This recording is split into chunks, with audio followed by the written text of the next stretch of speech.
Hello, folks. My name is Bill Renault. I'm the town engineer here and chair of the Traffic Advisory Committee. We're going to call the October 14th Traffic Advisory Committee meeting to order at about 8:32. First order of business, attendance for the Traffic Advisory Committee. Myself is here. Lieutenant Joe Anderson is here. Joe Conway is here, Director of Public Works. We have our citizen rep, Kathy Tui, I saw on. Dan and Lois will not be on today.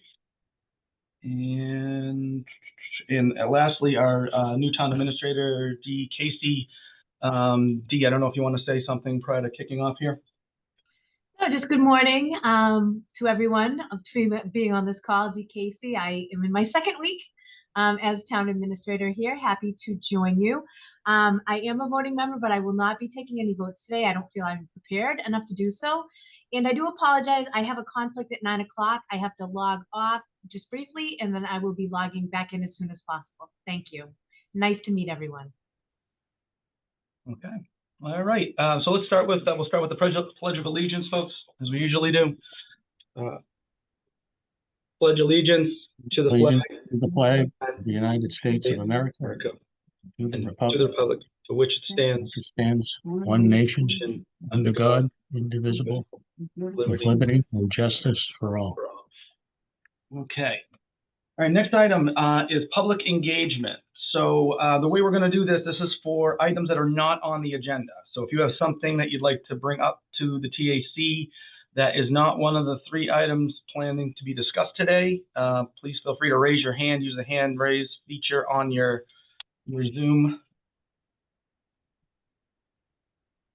All right, I am seeing no hands, so we'll move into the items. So I'm going to take one of these out of order because 2 of these are going to be, I think, fairly robust discussions. So I'm going to start with item 7, 642 Main Street. So we have a request for restriction of parking times in front of 642 Main Street, and I believe Attorney McGrail, you're here. I am. Can you hear me? Can you hear me? I got you. Yep, we have you. Great. Thank you, Mr. Chair, members of the committee. For the record, Attorney Brian McGrail. I'm here on behalf of Ray Lawton, who is a principal of an entity that owns the commercial condominium unit at 642 Main Street in Wakefield. It currently has Moe's Barber Shop has been operating there pretty much since this building was built. This is a mixed-use building that was constructed a couple of years ago. It has 8 residential units above, a commercial unit down below. As I mentioned, Mr. Lawton, who is on this call with us today, owns that unit. And I'm a customer of the barber shop, so I've seen what's going on there firsthand. So what's happened there consistently is, unfortunately, some folks are taking advantage that there's no limitations on parking there. So not only do you have Moe's Barber Shop, but you also have a fast food establishment further up towards Franklin Street. So this really involves a strip between Franklin Street right down to the Dunkin' Donuts driveway. And what's happening there is folks are actually parking their commercial vehicles in that strip. And because there's no limitations there today, in leaving them there for days.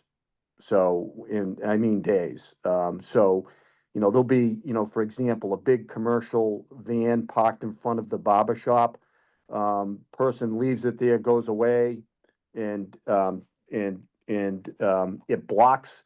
Not only does it prevent parking for customers in that commercial district, but it also blocks the businesses, so you can't even see them. It's having a real detrimental effect. So we're requesting a limitation on 1 hour parking in that street. All right, thank you. So we have taken a look at this in the engineering division. Eric, do you want to pop up the plan for us, please?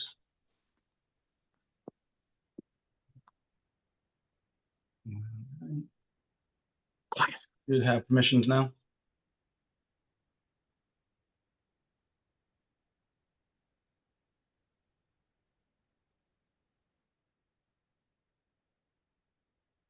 All right.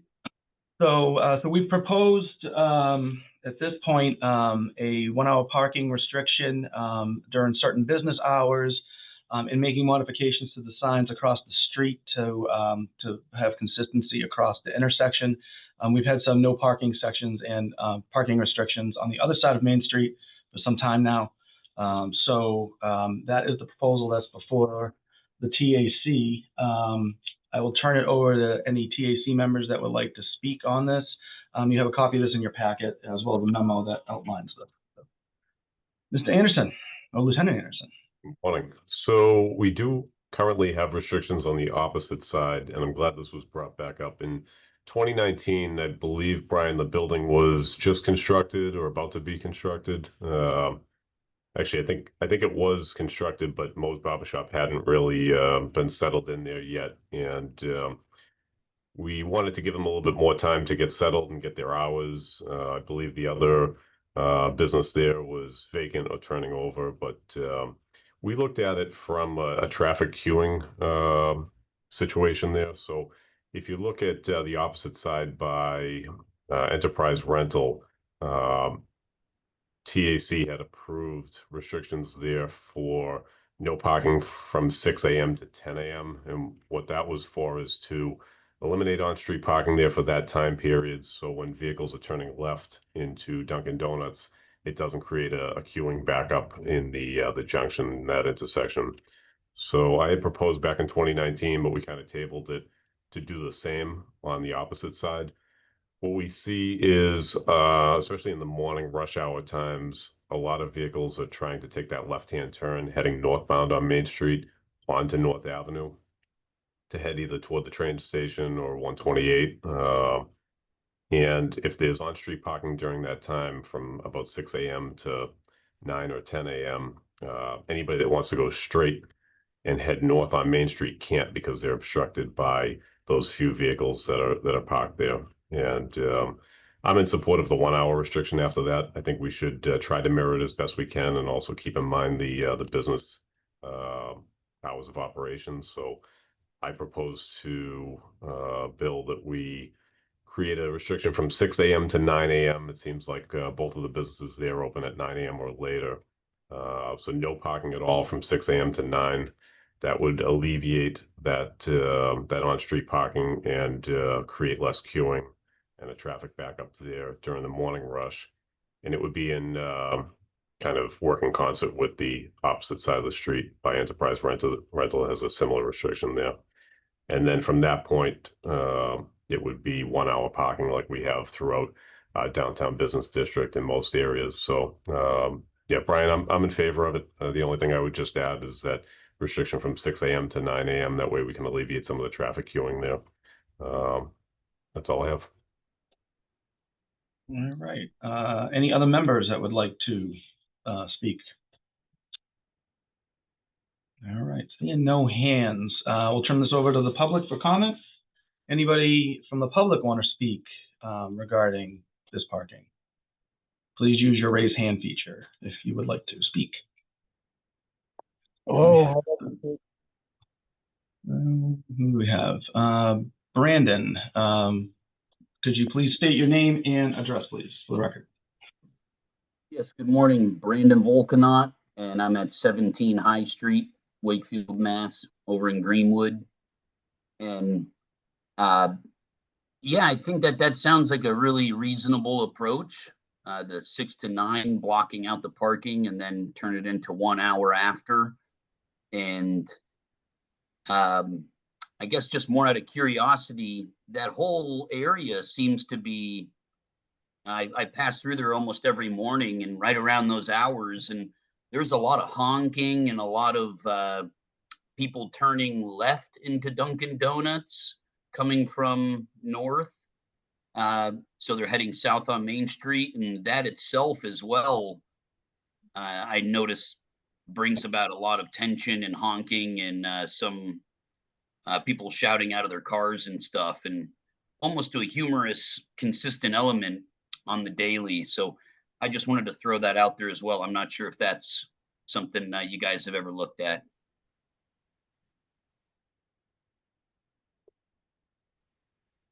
All right. Mark Nazaro.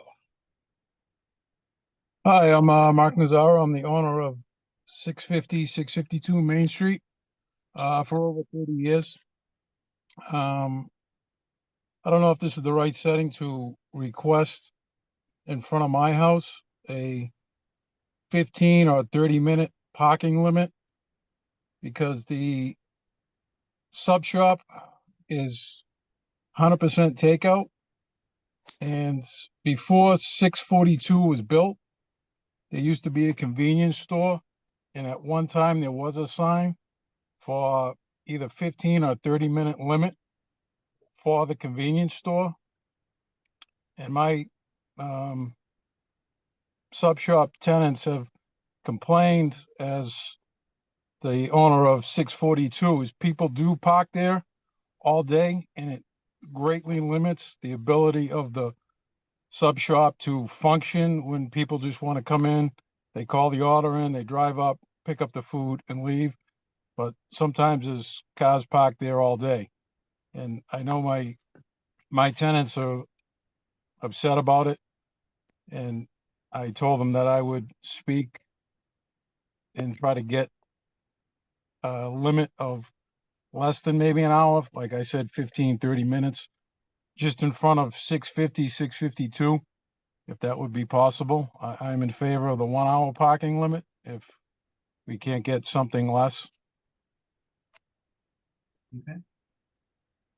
All right, thank you. I think that's all I have for public comment. So back to the TAC. So we have a request for a modification of this to include 15-minute parking in front of what was it? Help me out here. 656. Is that the address? 652. 652. Thoughts, folks? I'm not against it, but I think the 1 hour parking may be a good compromise. I think you'd see some turnover there, but I'm not against the 15-minute spot.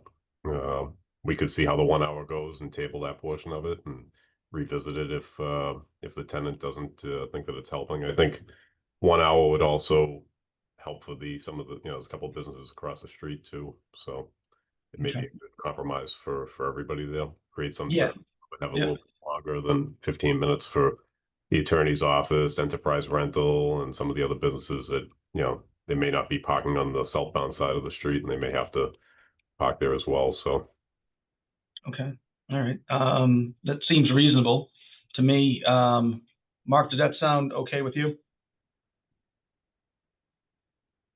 At least do this as a trial run?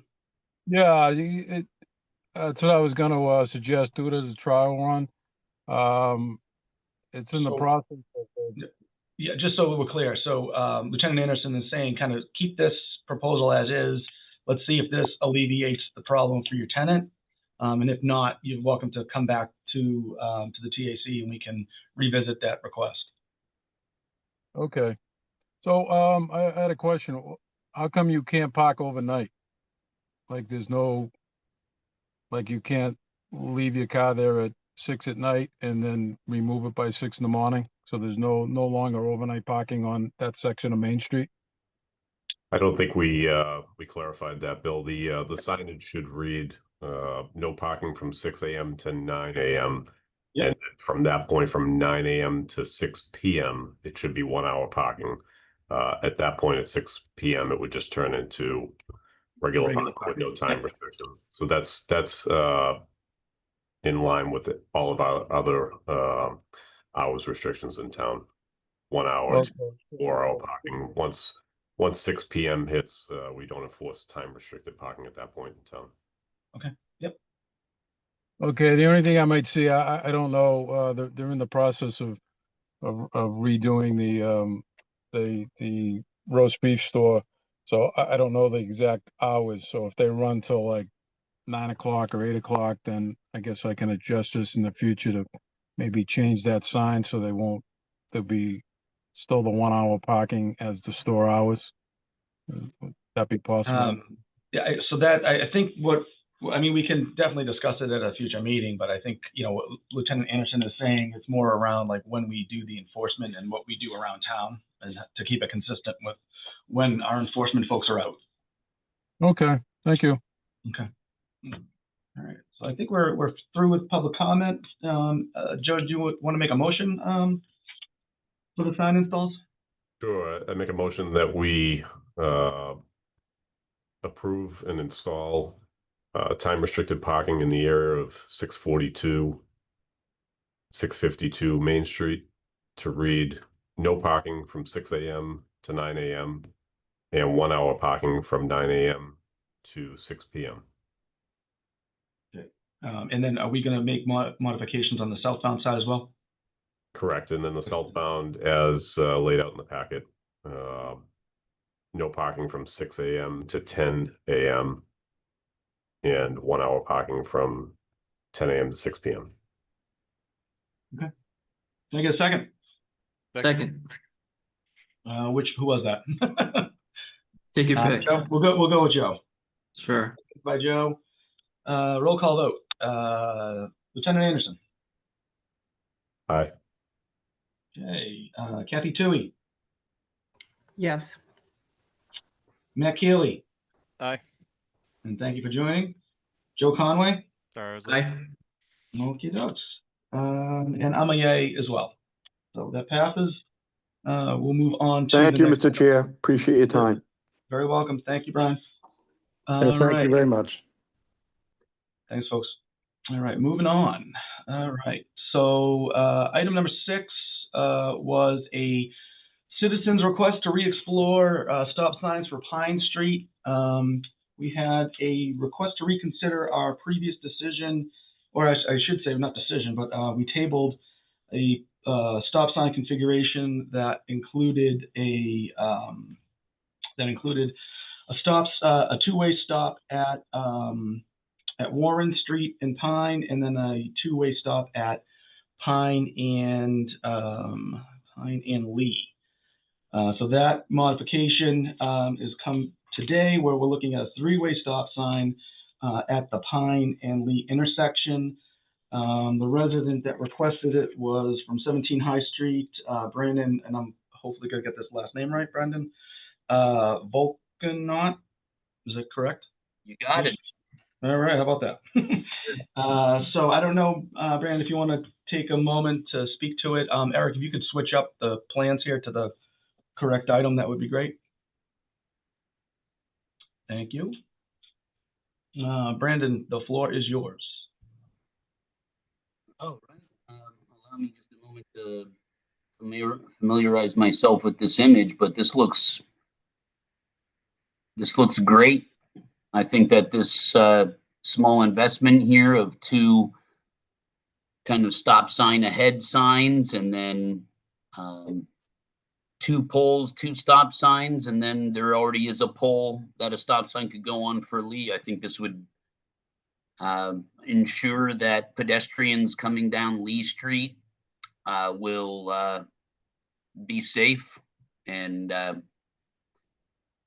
that's really what it kind of is about, just because since there's a couple visibility issues right there, given the way Pine has a curve kind of around Warren and it's actually coming down a hill. On the other side, if the road's wet, if the road's icy, if there's another car parked, if you have little kids crossing that are maybe still learning to look both ways, you kind of have a tragedy waiting to happen. So,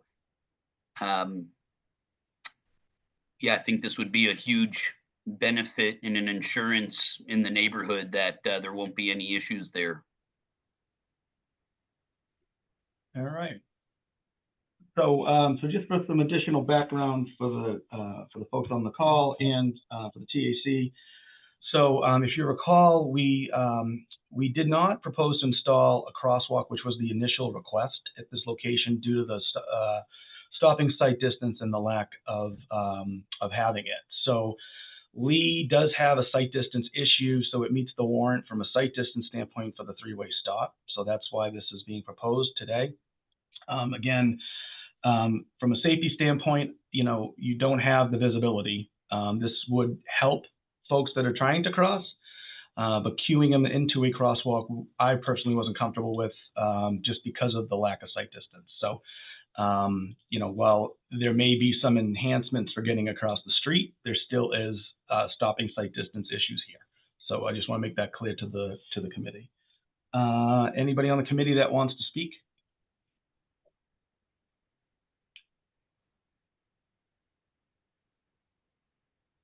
All right. Bill, sorry, Bill, I just wanted to bring up one thing. I know we've talked about many different configurations here, and we talked about it recently.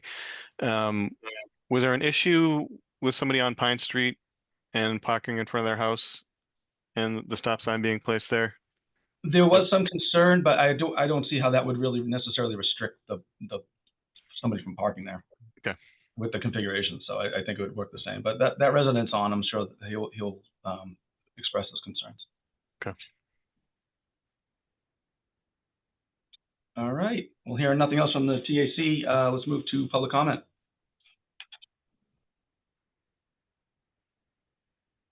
Elena. Thank you, Bill.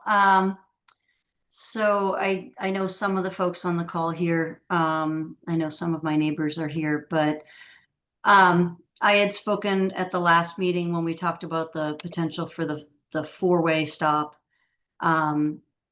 I continue to think that this doesn't make sense for our street. I live at 17 Pine Street. My name is Elena Parekas Ellis. I am just off the page on the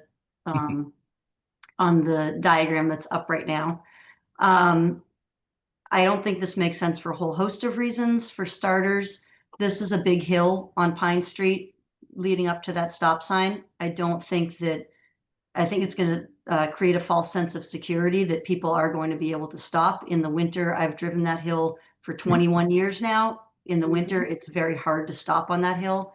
I think that's going to create another potential danger of people getting rear-ended, people unable to stop, and creating a false sense of security for those pulling out of Lee Street. I also think that there are other issues in this neighborhood. There's definitely an issue with speed and cut through traffic, and stop signs are not intended to be a deterrent for speed. There are other better ways to address speed. I don't really see a difference between this intersection and the one just off the page to the south, which is Kendrick and Pine. If we're saying we're going to put stop signs at Lee and Pine, why aren't we putting them at Warren and Pine and Kendrick and Pine? I don't think any of them particularly make sense, but I think it's very random to just have stop signs at Lee Street on Pine. It's not a normal configuration. Bill and I had chatted a couple weeks ago when he let me know that this was coming back on the agenda. And I had originally thought we were talking about at the top of Warren Street at Pine. And that is the one location that I could see perhaps making sense in terms of if we were able to add a sidewalk from Lee to the intersection and from Kendrick to the intersection, which I believe there is adequate right-of-way space to have a sidewalk on the side of the street that presently doesn't have one, that would allow someone to come down Lee to Warren, come up, down from Lee to Warren and up from Kendrick to Warren, and then cross at a three-way stop at Warren, which is right in line with the Greenwood School rear lot. So if anything, and the slope of the hill is a little less severe at that point. So if anything, a three-way stop at Warren and Pine, I could kind of get behind. But I just don't think this makes logical sense. And it does cause an issue with parking outside of the Sampson's house. I know they're on. It doesn't give a crosswalk, as you said, Bill. It doesn't allow us to have a crosswalk here anyway. So it's not, again, it's potentially creating a false sense of security for kids crossing the street. And I raised my kids in this neighborhood. They went to the Greenwood School. Pine Street is tough, and there's no doubt that it's tough. But I think this is random, creates a false sense of security, and kids just need to learn that people drive a little quick on Pine Street, and they need to be extremely careful. Thank you. So just a couple of points of clarification. So the stop sign does meet the Warren. So this isn't being used as speed control. As a matter of fact, we did a study out here, and we also have our urban SDK software that we have essentially year-long data. There is not a speeding issue really here. You'll have your occasional speeder, obviously. I mean, that happens everywhere, but it's well below the 30-mile-an-hour speed limit for the 85th percentile, 95th percentile is even below it. So, so there isn't really a speeding issue here. Just the configuration of the roadway doesn't allow it. And then regarding the crosswalk piece, there isn't pedestrian accommodations in Lee Street now. So that's another reason why we weren't looking at that crosswalk there. For the sidewalk, I agree with you. That does make sense. We looked at it as an option. The grades are really challenging to make that work because I wouldn't be able to get a ADA accessible ramp to get across the street there. So we looked at it, it would be pretty significant with retaining walls, et cetera. So that's why it wasn't proposed. Doesn't mean that that's not something we could look to revisit down the road though. Bill, are you talking about a sidewalk on Lee Street or on Pine Street? On Pine Street, the one you had suggested. Okay, because I know there's a retaining wall in that area between Lee and Warren. There's a retaining wall that runs the majority of that stretch. Yep. So the sidewalk would have to go along the street side of the retaining wall, but I think that doesn't seem like it's completely out of the question. Yeah, but the retaining wall, the grade in front of the retaining wall is still 2 to 3 feet above the street grade. Okay. So so we'd be undermining those retaining walls depending on the foundations of them and all that other stuff. So it's a little bit more complex than just you would probably have to put like a subsequent retaining wall in front of it to get those grades to work. So that's why we didn't really advance that option, just because of the costs and the difficulty and even whether it's even feasible with the walkways too. So just so you're aware of what we looked at. Okay, that makes sense. Yep. All right. Other public comments, folks? I expected a lot more discussion on this issue. I'm not gonna. Kim Sampson. Could you state your address, please? 25 Pine Street. Okay. We're the house that is sitting, and we are the one where the stop sign will be right in front of. So Glenn and I are both on the call, and I wasn't able to make it last time. And thank you for listening to me. And we totally, the gentleman who brought the concern to you guys, I think his name was Brandon. We completely understand the fear of losing a child over crossing the street. We have lost a little girl to cancer in our home, and anything that involves kids and potentially them getting hurt, it's awful. And we, sitting at the location that we're at, we notice everything that comes in the neighborhood. So not to dwell on that, but we've lived here for about 20 years, and we see a potential number of problems that could happen from this outside of our personal worries or concerns. Like Elena was saying, the hill on Pine Street is very difficult to get up in the icy weather and the snow, as well as it is on Lee Street. And so people tend to, the only way that they can get up that street is to have a little bit of momentum. So stopping at the end of the driver at that intersection is, I think, potentially a huge safety issue, in that people will get stuck in that spot and not able to make it up either hill, coming down Pine and turning up, going up Lee, or just coming up Pine and going up the hill. I know my husband and I have pushed immeasurable amounts of cars ourselves physically to try to help people in the winter. So we're concerned about that. We also are concerned personally. We do have a tandem driveway, as Elena said, and we have 4 cars. So often we use the spots in front of our house to kind of juggle cars when people are leaving at different times. And I'm actually kind of concerned that if we're leaving our own car in front of our house, that actually will bump out the people that are stopping, are going to have to stop a little bit more into the middle of the road in order to accommodate for where our cars are. And they hover over the sidewalk a little bit. So that will cause a merging issue. We have a very tight driveway with a high fence on one side and a rock wall on the other. And in order to even just get into our driveway, we have to take very wide turns either way. It's just, it will be difficult for us as a family to navigate that intersection no matter what way we turn. This may sound petty, and I apologize if it does, but something that one of my neighbors brought up is that those cars are going to be stopping in front of our house and starting over and over and over again. And I as awful as that sounds, it will not be pleasant for us. Certainly not as important as children getting across the street, but I do agree with my neighbors that that's an issue that I think we can be mindful of as we're holding their hands and just being careful. And I guess the last thing, because I know everyone needs to talk, Bill, you mentioned that there are stopping sight issues. I think that means that the stop signs I think that means that it doesn't necessarily mean that it will work. I don't think there's enough. No. It's okay. I can clarify if you'd like me to. Yeah. Oh, absolutely. Yeah. Right. So folks pulling out of Lee Street do not have the sight distance in order to safely pull out. So Okay.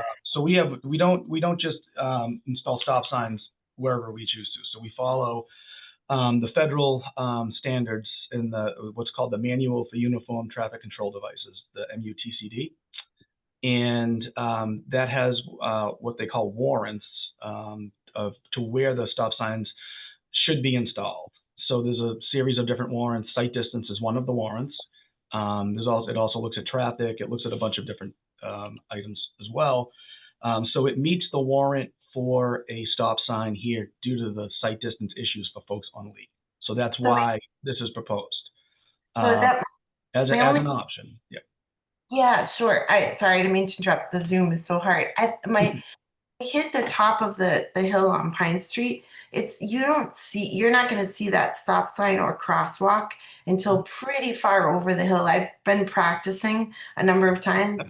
My worry is that people won't actually be able to stop, and we're going to have accidents because of what they're used to driving on the road. And then I just, because I want to give everyone else time, the Lieutenant Anderson said I rewatched a video of a couple of times ago, and he said something that struck me. He said, I believe Pine Street really has the right of way, and he didn't agree to adding stop signs to Pine Street itself. They didn't make sense. One of the things I noticed was that on Greenwood and Madison, they don't have stop signs going the length of the streets, but they do have them intersecting. So that it does make sense to me if we're going to put them at the end of Lee and the end of Warren, but I don't see that it doesn't make sense to put them on Pine. To me, probably personally for the inconvenience, but also more importantly for the safety in the area and the weather and the time that it takes to stop. I've already had a child die here at my house. I don't want to see any more accidents or fire trucks. Lieutenant Anderson knows us well. I don't want to see any more of that craziness in front of my house. So I'm sorry, but that's personal, but I'll be quiet. But thank you for listening. I really appreciate it. Sure. So that is one of the reasons we have some advanced stop warning signs, just to let folks know that it's there. When we've looked at it in the top of the crest, it's a great point, because we also looked at, when we were looking at the potential for a crosswalk, we looked at RRFBs, so the flashing beacons that allow folks to cross and know to cross. Even with the height of the beacon, you couldn't see that intersection. So you wouldn't see somebody standing there. You wouldn't see the beacon even coming over the crest. So that's why, we're not recommending a crosswalk, just to be clear. That's not proposed as part of this. No, I agree. Not the crosswalk, but even the stop signs will be challenging to stop at with and I'm not an engineer, but just have lived here for so long. That's my humble human opinion, just living here and watching for the years. So thank you though for listening, Bill. I appreciate it. Of course. Anybody else that would like to speak? Andrea Schiavone. Hi, how are you? Sorry, Andrea, I think you're cutting out if you're talking. Can you hear me? We have you now. I'm just about to park. I'm sorry. Just let me know if I keep cutting in and out. But I just wanted to thank everybody for their comments. I think most of you know we've been at this for almost over a year now, trying to find a solution for the people to cross over from Lee Street onto Pine. The main issue hours are school hours in the morning when we're taking kids to school, and in the afternoon, both middle school and elementary school age kids. I know change is hard, but this is an issue. Like, this is an issue for us to cross the street. It's not just kids, it is adults too. I have an issue crossing the street. I've counted 4 times already. We've been in school for a month and a half. 4 times already. We've stepped out in the middle of the road and had to pedal back. And my heart drops into my stomach every time. So there is a safety issue we need to solve for. I honestly do not care the solution. There just needs to be a solution. And you know, so that's where I'm getting a little heated, but that's where I'm at right now. I have neighbors who are walking dogs that told me they have trouble crossing the street. So it's broader than just children, and we have to find a solution, and I'm hoping that we can find a solution soon. Okay, thank you. Anybody else from the public that would like to speak? Somebody put the raise hand feature. John. Yeah, good morning, everyone. I'd like to congratulate first, I don't know if Dee is still here, and Kathleen in their positions, new positions with the advisory committee and as town administrator.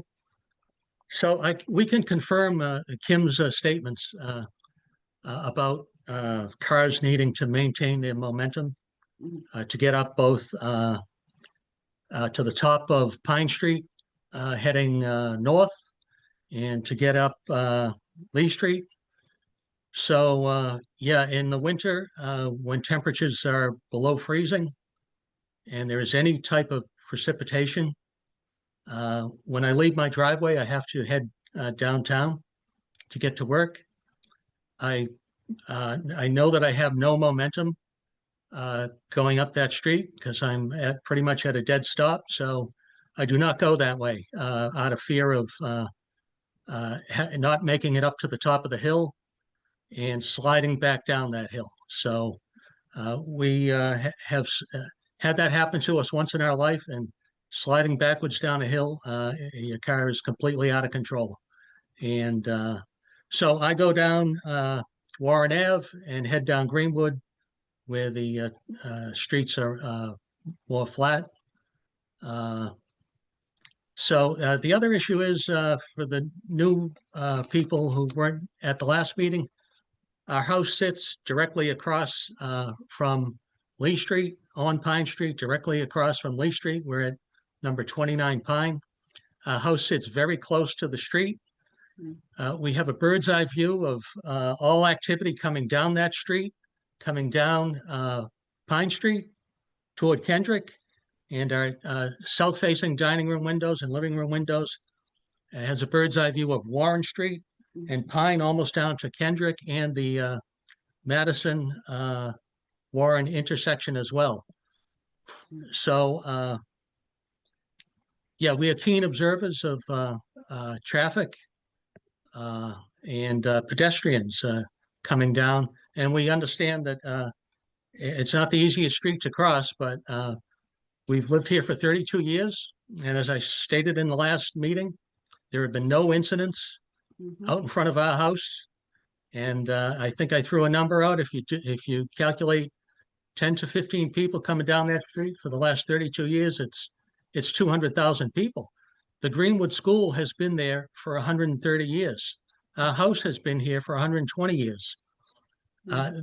If there were any issues out here, the town would have done something. Addressed it earlier. Would have addressed it far earlier. Our former next door neighbors where Glenn and Kim live was an older couple, and they certainly would have told us if there were any issues. We've seen no accidents out here. It is a tricky street to cross. It is a tricky street. Yeah. But the amount of kids that are coming down here now is a whole lot less than what we had years ago. On Furness alone, used to be 12 kids on that street, and the parents would come down with them. The 12 is not even including the parents. They'd walk down Lee Street with carriages and come across the street and have no problem. And now we have 6 kids that come down. 6 kids with their parents. Yeah. Big difference. And Furness was only one street with the 12 kids that came down here. But there is another way that they could go. There is another option for them. They could go high and come down. They could drive their kids to school. I don't understand why we have to make all these changes. The street is so difficult to cross, yet the residents of Lee Street, Furness, High Street, and Warren Ave Extension, they continue to come down and cross it when they have an option to drive their children down or walk up around High Street and down the other way. So they have options, and for the last 5 years, kids, people that are here today, they've walked their kids down without incident and without taking an alternate route. And they're here in front of you today saying that this street is so difficult to cross, when in fact, over 120 years, it could be 1 million people have come down there without incident. It is tricky crossing. It is tricky. You got to pay attention. These kids come from quiet streets. Nobody drives down them. You coming from a quiet street to a busy street, it's an adjustment. You've got to make the adjustment or you go a different route. So that if you're that concerned with your kids, don't let them come down this way. Have them go high to Greenwood. Yeah, I don't know what the fix is, but I think that by these stop signs, people going up Lee Street are going to have a hard time. If they have to drop their momentum, they're going to have a hard time. They're going to get stuck. There's been people stuck here on Lee Street constantly the years that we've lived here. We've had mild winters, so it's been a little better, but people have been stuck here plenty of times. I've even had to have someone, we had an open spot in our driveway, said, leave your car here, because they couldn't get up the street. So in the last meeting, I made reference to a 4th grader coming down the hill on a scooter by herself. And I purposely did not identify the family there. And I gave the person an opportunity that they were at that meeting to address the issue, and they elected not to. Okay. So I'm really forced to call this out today, and it really needs to be addressed. I really don't enjoy doing this, but on Thursday, March 27th, Steve Mayo returned my call from Wednesday of March 26th. I left him a voicemail. I informed Steve that on Wednesday morning, my wife and I witnessed a 4th grader, the daughter of Andrea, rolling down Lee Street. I don't think we want to get into folks' names. You can. I don't think so either. I'm sorry. Andrea, you have not been recognized. Please, I come to you. You will have an opportunity. I'm going to ask John to wrap it up fairly quickly, though, because he's been talking for a while. Okay. Yeah, so I let Steve know, and I told Steve that it's disingenuous for someone to come in front of this meeting and tell them that this street is so unsafe to cross, yet they allow their daughter to come down the hill on a scooter. And I communicated this to Bill as well, and I don't know if it got through to Joe Anderson or the rest of the committee, but my wife went out and talked to Andrea, and she told Andrea, hey, the meeting that took place the prior Friday, I have some concerns about that. And she said that I'm concerned about getting hit by a car. And my wife addressed her and said, you just let your daughter come down the hill on a scooter. Can we just pause? Can we please pause this conversation? This is not appropriate. Can we please? Excuse me. I'm going to, John, I think that you've had enough time at this point, and, I don't think it's really appropriate to be talking about another resident in the neighborhood. We're talking about the proposal in front of us at this meeting. So you've had a good chunk of time. I think everyone on the committee here has heard you. I'm going to go to any other public comment. Andrew, you've already spoke, so I'm going to ask if anybody else wants to speak, and then I'll come back to you. And then I'll move over to Lieutenant Anderson. So do I have anybody else that wants to speak on this issue? All right, seeing none. Glenn, I'm here. Glenn Sampson. All right, Glenn, and you haven't spoken yet, right? I'll be really quick. Address, please, Glenn. 25 Pine Street. Okay, thank you. Yes, I sorry about all the commotion, but I think I've always thought that a stop sign at Lee Street would be fantastic. I was always amazed that there never was one there. Um, so that's the only place I think one needs to be for safety reasons. All the other things you already heard are very accurate. My other problem I think is what was I gonna say? The stop sign at Lee was really important, but oh goodness, what was it I was gonna say? Um, Girls on the like people coming down, obviously going up the hill is very difficult in the snow. We've experienced it, but I think the most important thing, a stop sign at Lee would be really helpful. But having stop signs on the main street is just going to cause a lot of commotion. But I'm not an engineer. I make other things, but I don't do that. I had another thought, but I just cannot remember what it was. Huh. But again, I'm sorry about the folks that have to walk the kids across the street. I grew up in the city of Lynn, very busy town. Yeah, as a certain person did say, it does take practice. It does take getting used to. But it's a really good lesson for children and adults to learn to just cross the street. It's only about 10 feet across. It's not that hard. A lot of the other parallel roads like Greenwood and the one closest to the school where there's the most amount of children, they only have stop signs going in the perpendicular direction heading towards the school. There's nothing in the actual road. So if there was going to be a three-way stop sign, I think that would be the best spot for it over there. But on Pine Street, I think it's more a convenience for other folks to not have to worry about certain things, but it also is very inconvenient, not only for us who live there, because we can work through that. The biggest problem I see is the safety of the vehicles in the snow. It's just, even in the rain, like it's just a really tricky little spot. So that's all I have to say. Thank you very much for your time. You're doing a great job. Appreciate it. All right, thank you. Andrea, we're gonna go back to you. You have 2 minutes here. We're trying to keep it to something new, ideally.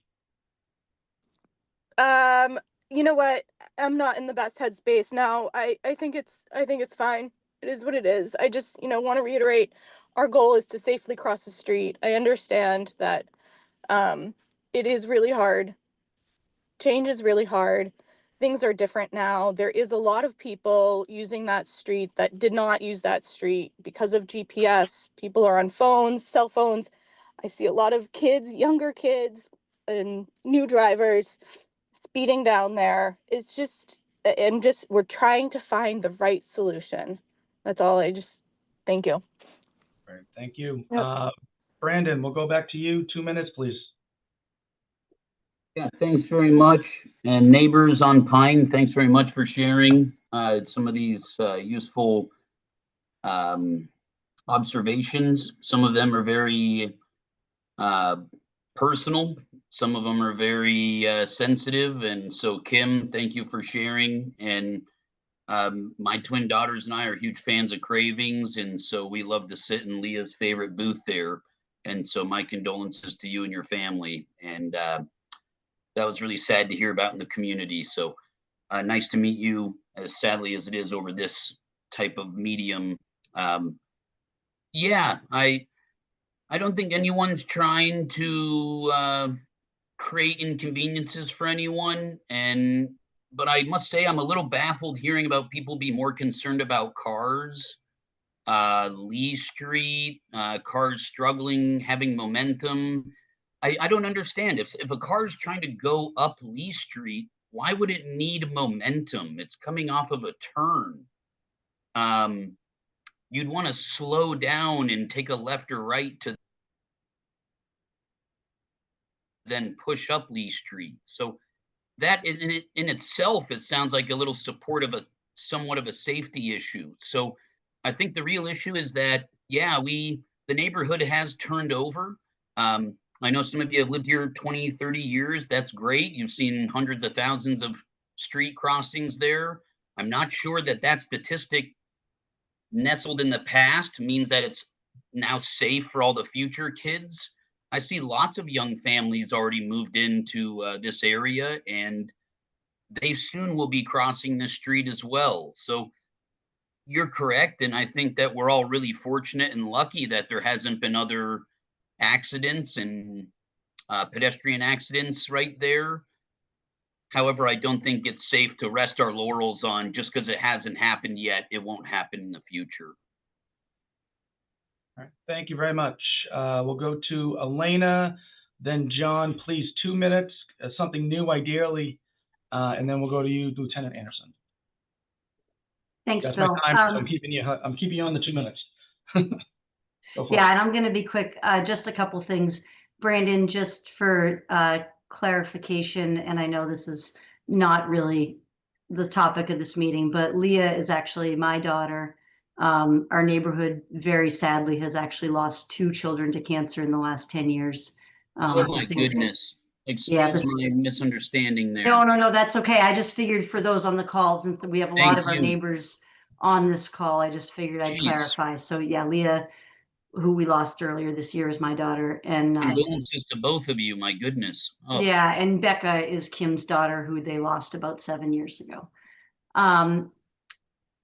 Just a couple quick things. One, Bill, I do want to thank you that the town brought the brush back a little bit on that curve on Warren. I think that did make a difference with visibility.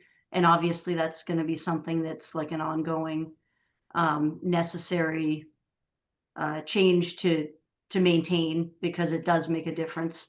And I just want to clarify that, you know, my opinion on this configuration is just that I don't think this is the right spot for it. I do this professionally as well, as Bill knows. We used to work together. I think there could be a solution truly at Warren that would that could solve more of the problems on Pine Street, not just having people stop at Lee. Something more holistic. I know I made comments last time about improvements to the sidewalks too. The sidewalk on Warren between Pine and Madison has now lost all of its buffer from the street. I think that was paved very poorly, the configuration of that. And you know, it's not that I don't think we should be looking for solutions to make the street safer. I just think there are better ways and more holistic solutions that obviously cost money and would require more planning and more work. But to me, this just isn't the right solution. Thanks. Thank you, Elena. John, unmute yourself, John. You're on mute. Yeah. Okay, sorry about that. We got you now. That's just 2 quick things. Our daughter pointed out that 2:15 traffic coming from the high schoolers returning to this area with the stop sign out in front of the Sampson's house would be, you know, you're probably going to get a log jam there in the winter. And you know, they're inexperienced drivers in the winter. You're probably going to have accidents there. We really think you're better off letting the traffic flow at a steady pace down through there. And I don't know if Brandon, he talked about the momentum, cars turning and having momentum, but the plan is for cars to come to a dead stop at this intersection and attempt to get up Lee Street. And I don't know how many times it's you know, difficult when cars have their momentum. We've seen cars go around the block and come back down Pine and try to get up Lee multiple times, the same car, in an attempt to get up there when there's snow on the ground. The other issue is last Friday, my wife and I observed 4 young girls on their bicycles, and to Alana's point, that it's going to create a false sense of security. The 4 young girls we observed riding down Warren Ave, shoulder to shoulder, 3 young girls. They come up from Madison Ave. There's quite a group of young kids there, and they're bored on a flat Madison Ave. So they come down Warren, and they came back up to the top of Warren. They came up past our house, and our daughter overheard them saying, "Let's do the hills. Let's do the hills." So the girls came up past our house, went up to the top near Gary's house, in between Glenn, Kim, and Alana's house. And they spread across the street, shoulder to shoulder, came down the hill, all the way down to Warren. John, 10 seconds. They then came back up and went up to Lee Street. and came down Lee and wanted to come down Lee Street and came down and paused because a school bus, construction equipment, and postal truck was there. And thankfully they stopped at the end of Lee Street. If you put stop signs there, you're going to give these kids a false sense of security, and they're going to come Please wrap bombing up. down Lee Street and turn left onto Pine Street and continue their way down to Warren Ave. And there's going to be problems. You're going to have problems there with kids getting hit because they want to bomb the hills on their bikes. Thank There's you, no John. doubt about that. Thank you, John. Appreciate it, the comments. Thank you. Kim. And I think this will be the last of the public comment, I believe. So, Kim, you're on. Yeah, Please keep it to 2 minutes. I just feel really sad when people are upset. I'm sorry that Andrea is upset. I'm sorry, John. It's, everyone in the neighborhood.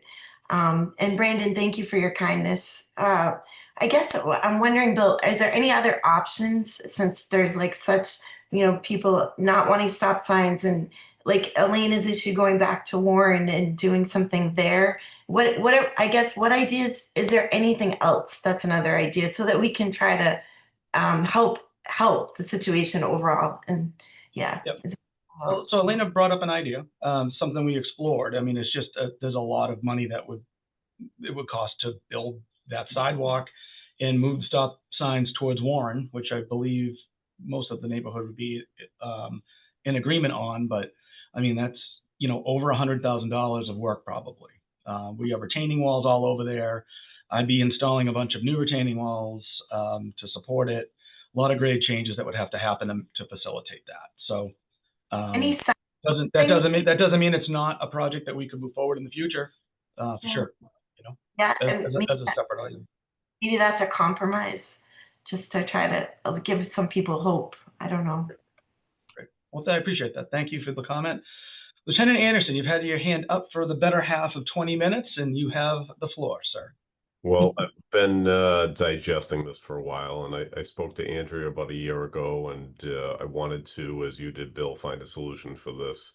I don't doubt that she's concerned about people crossing there, especially kids. To your group's credit at the town engineering office, you've explored quite a bit to try to find some type of a solution and to make this a little safer. If I was to vote on this, I would want to feel good the solution that we're proposing. We've spent a lot of time, a fair amount of money. We've looked at multiple different options, and I haven't felt good about any of them, and I need to feel good about it. And I wouldn't leave here today feeling like this would resolve her concerns. So I'm not in favor of the three-way configuration here. I think Warren Ave and Lee Street, they could have stop signs there, but if you go back to your driver's manual, what do you do when you come to a T intersection? You stop. It's basic. We have a lot of streets in town that do not have stop signs, and we don't have any issues there. We don't have any crashes. People know that at the end of a T intersection, you're supposed to come to a stop. I'm more concerned with this creating a potential condition where we do get complaints that people are rolling through the stop sign because they just don't see a need to stop there. And Matt Kelly brought that up at one of our last meetings, that we see it throughout town on the enforcement side with the police department. People just rolling through the stop sign because they never encounter another car there, or very rarely do they. So it becomes kind of like a joke to them, and they just kind of roll through it. And I think that creates an even worse condition. So I don't want to worsen the condition. I don't doubt that this meets the warrant, and there might be some visibility issues, but I don't think that this is the answer. I don't know what the answer is. I think, unfortunately, this neighborhood just isn't the most walkable. I'd love to make it more walkable. I just don't know how to do that without investing a significant chunk of change into sidewalks and connectivity. And I'm not against that, but I look at our town and the priorities in the town, and unfortunately, we have intersections and neighborhoods where there is an 85th percentile speed that is far above the speed limit. We have true conflicts with serious sightline visibility, with average daily traffic volumes that are much, much higher than Pine Street. We have documented crash history where there's significant crashes. We need to prioritize those, unfortunately. And I'm not saying that Pine Street in this neighborhood is any less deserving of safety, but I just don't know of a solution that we've kicked around the last year that makes this happen. I think it's just that there's a bunch of issues: drainage, grade.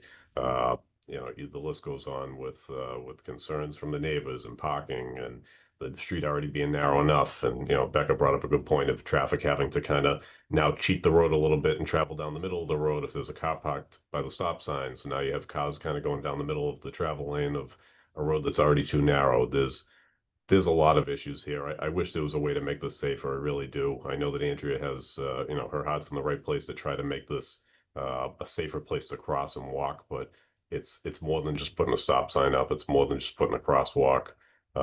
A sidewalk might do it in the future. I don't know. I'd have to look at that. Have the engineers kind of sketch that out and see what that looks like to see if I agree with that. But it's been a year. I don't know what the solution is, but for me, this isn't it. So I'd be a no vote today if anybody makes a motion. Okay, thank you. Other members of the committee? Anybody else want to speak on this? Yeah, I just briefly, I think I'm in sort of the same camp as Lieutenant Anderson. I think this needs a little bit more thought. Okay. It'd be great if we could do a sidewalk on the east side, but not only do we have the grade issues, but there's a utility pole that is in a really tough spot to get around there. So engineering wise, I think there are definitely some challenges there, but I think it still warrants a little bit more investigation. Mr. Chair, I just want to add to this. About a year ago, I looked at the crash history, and there are other areas in town that have a documented crash history where there's conflicts with vehicles and pedestrians, and we end up having crashes as a result. The data set that I found through the Mass DOT portal was mostly it was foul weather. Really, it was cars that slid off the road into a telephone pole or a fence. There was a few throughout the years, and to John's point and a few other residents, I think having a stop sign that's unanticipated or people aren't used to or kind of regularly disregard because they don't really think it's legitimate because they never encounter another vehicle on the other side would contribute to that one condition that we do have present is foul weather. So I think the placement of this in the grade would likely increase that. But we just don't see any other crash history here. And that doesn't mean it can't happen in the future, but I think as a town, we do need to address where it is happening right now in real time and be proactive about that, which Bill, you and your team have been with the North Ave corridor study and trying to have adaptive signals to reduce queuing and conflicts and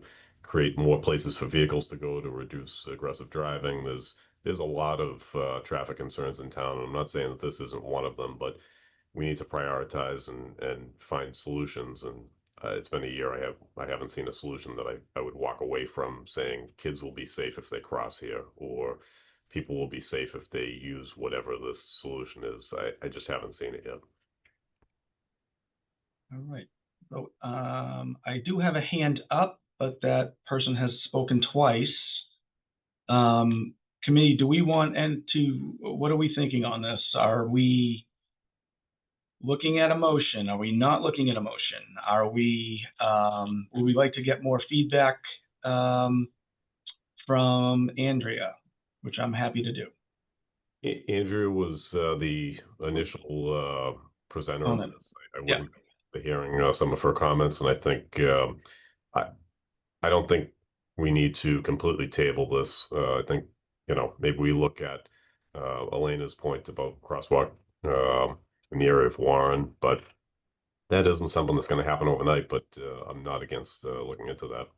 All right, Andrea, hold on a second. We have somebody new that hasn't spoken yet. Dominique, address, please. Oh, you're on mute. You're still on mute. I can unmute you, I think. I'll unmute you. Okay, sorry. There you go. Yeah, sorry, I'm kind of late, but I just have a question. So my address is 33 Warren Avenue Extension. So I do cross Pine often. My kids are older, but it is a tricky place to cross. The only thing I want to ask the engineer, if the street, like the option of making Pine one way from, let's say, Warren Ave, like not extension, but Warren Ave to Greenwood, like the part where John and Glenn and Elena live, like that part, until, was it look for like making one way? So when you cross from Lee, you just have to look for cars coming from your left, I guess, not from the hill. Was it something look for? We didn't look into that at all, actually. I mean, just the traffic data didn't support even considering a one-way. That's the reason. So we did have a traffic study done when this whole thing started, was it about a year ago at this point? Yeah. So you think something like that would make sense or not? Not really. I mean, I think, based on just the usage of the street and, just the traffic doesn't really, in the area, it doesn't seem to make sense for traffic in the area. Yeah, okay. And then I just want to say then, I would like to say that Brandon is right. Like I've been living here only for 4 years. I mean, I don't have the history of like all the people, but I do see a lot of younger family, younger than mine, coming in this neighborhood. So it's kind of reviving, and people picking this neighborhood because they want to walk. It's close to school. They don't want to do like the whole loop, like from Hill. And when you think about it, going through Hill, on Greenwood it's not easy too, because you have to cross Greenwood. It's not that more safer, to be honest. So I just want to say that we picked that neighborhood because it's great. There's not that many cars, but that street, it's very tough. So just want to say that. Thank you. All right, Andrea, 1 minute, please. Yeah, I would appreciate for this not to drop. Understand that the motion is likely not going to happen today, but my fear is that we are going to, walk away, and then if we're quiet, nothing continues to happen to improve this street. And I've heard a lot of suggestions on how to improve the street. My question to you, Bill, is how do we keep this forward moving? So the proposal and the suggestions from Elena and what we've looked at out there would be a capital improvement. So that would be a town meeting approval for the dollars to make that happen. We have our town administrator on. I'm not going to put her on the spot though, but we look at budgets and whatnot. So I can keep this in the queue as one of the discussion items that we have. I don't have a problem with that. And we can do it that way.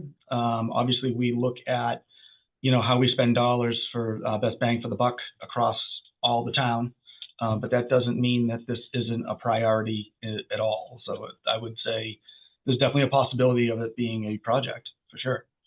I'll add, we've provided this proposal or I shouldn't say proposal, because it's not coming from us as something we're recommending in the engineering division. We are providing information to the TAC on this. I mean, I personally live in a situation very similar to this in the town that I live in. I'm very close to an elementary school. My children had an opportunity where they could walk down 114 in Middleton to get to their school. I didn't think it made sense. I told them not to do that. So, at some point, you look at if there's alternatives and other ways to do it, if it's just something that's not safe. It's the reason why I wasn't supportive of putting crosswalks into, we had drainage issues as well. And, I see all of these comments that are coming in, and there's a lot of validity on both sides, and, trying to find a balance here. Realistically, the sidewalk to Warren is the right answer. But it comes at a sizable price tag. So, but I think we could definitely advance it on my end as a project and include it within our kind of capital universe of funds that we're looking at, and see if we can come up with the dollars to do that at town meeting. And how do the neighbors keep on top? Like, how do we keep informed on that?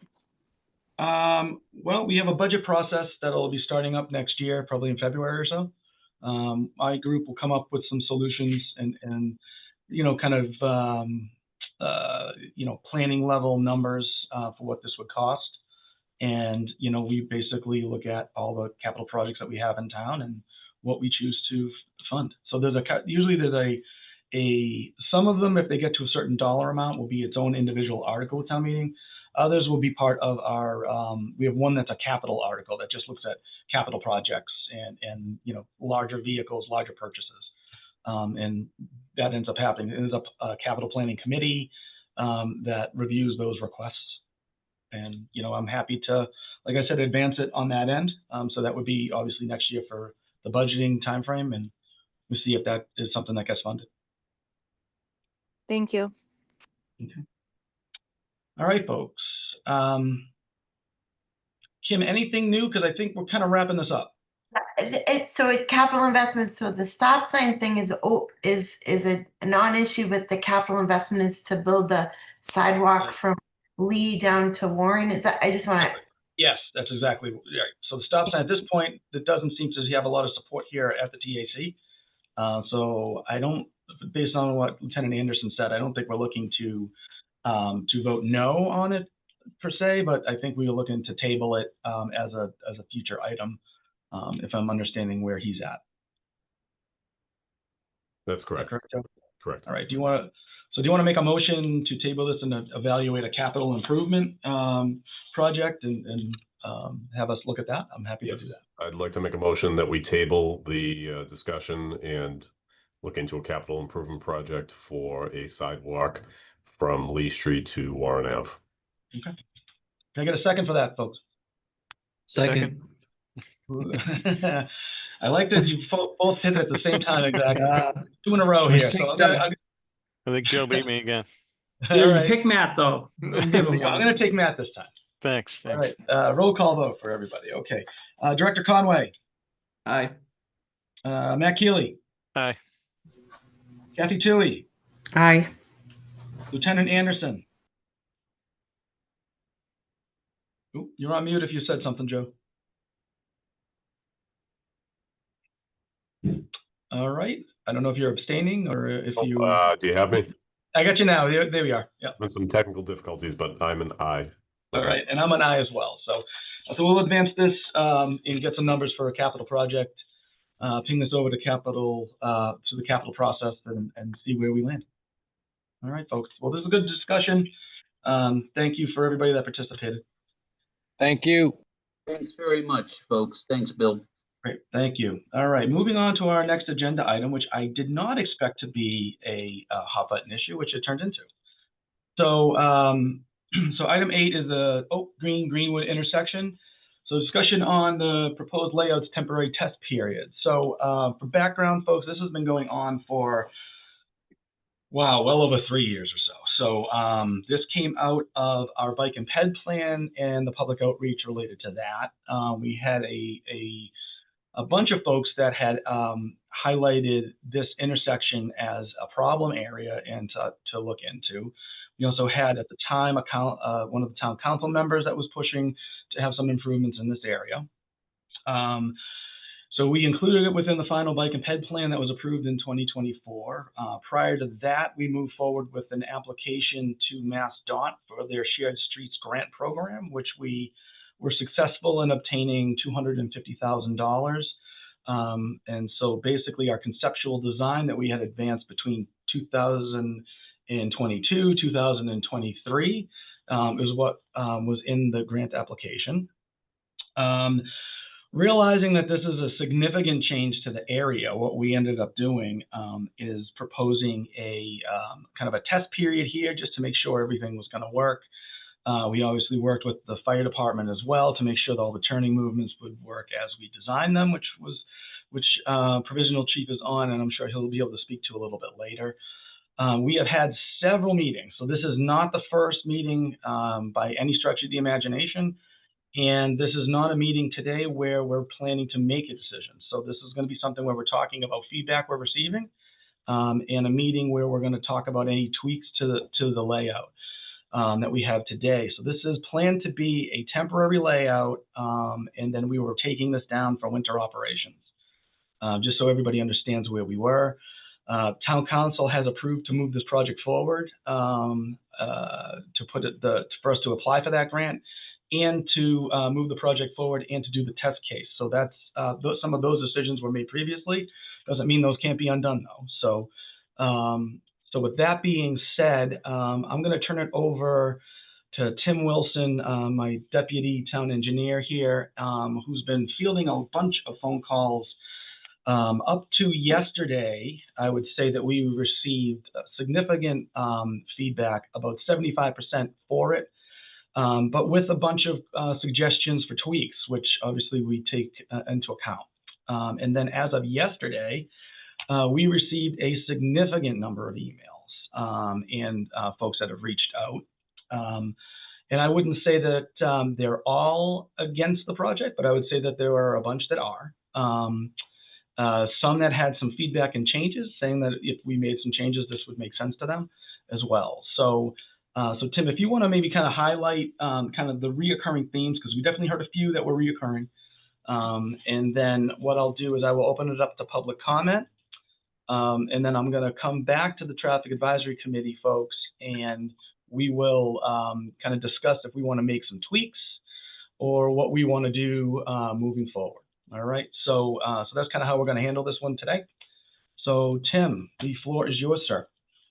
Thank you, Chair. It's Tim Wilson, Deputy Town Engineer here in the town. So I'll just take a couple minutes to summarize the most common themes we've heard in regards to the layout and what people are seeing out there, whether it be residents or actual abutters in the in the intersection, people living right there. So starting first, we've had a lot of feedback at the Green and Oak intersection. And what I've been hearing there is one, the turn is too tight for vehicles, which is making the vehicles from Oak Street turning onto Green Street cross over the center line and having the folks on Green Street having to stay back off the stop sign before they can go take a turn onto Oak Street.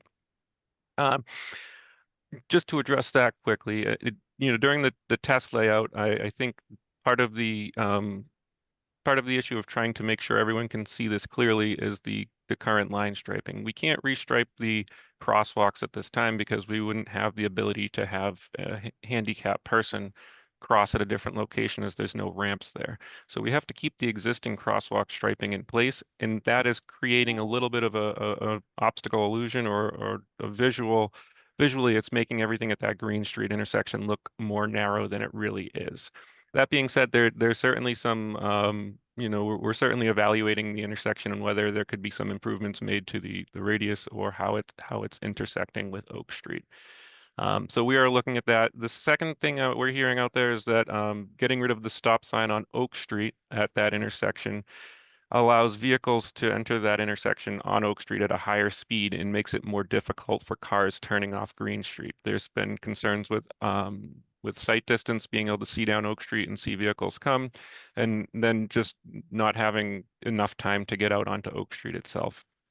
It's certainly something we're evaluating. We're looking at, how that intersection is working. I mean, it's a lot of the reason we're doing this mock-up in the first place is to understand the actual real world, how people are handling entering the intersection. So those two things are something we're certainly evaluating and looking at as we go through this process. The second comment we've been hearing, or the second type of comment we've been hearing, is in regards to the width of the roadway. One, people are saying it's too narrow for emergency vehicles, stopped vehicles, and turning vehicles. As Bill mentioned, we have been in contact with the fire department. I've also reached out to the school department to speak to the head of transportation to understand if their school buses are having any issues or if the fire department foresees any issues. I don't want to speak for either of those groups, but so far I would say overall there hasn't been any complaints, but I'm still actively discussing that with them. The width of the roadway as designed will be about 30 feet wide. That's consistent with where Oak Street is when it comes in down by Greenwood Ave. And what I mean by that is here, I'll try to quickly, it's not letting me do it. But basically over in the area on the southern side of the intersection, closest to the Greenwood Fire Station, Oak Street at that point is around 29 to 30 feet. So we matched that width and brought that through the intersection all the way to Green Street. After Green Street, the Oak Street actually narrows down to closer to 25 feet wide. So this area is actually significantly wider than the rest of Oak Street going towards the high school is. Additionally, the second comment on the width is that the intersections are too tight for larger vehicles to make the turns without crossing center lines. When we did this design, we took into account vehicle tracking and used real world vehicles in the CAD software to attempt to make the turns to make sure that they all could take the turn. Based on the CAD design, the vehicles are capable of turning and staying in their own lane. That would require, going at a slower speed potentially, and definitely, in the real world, a lot of people are taking the turns a lot wider or a lot, they're crossing over the lines because it's the quickest path.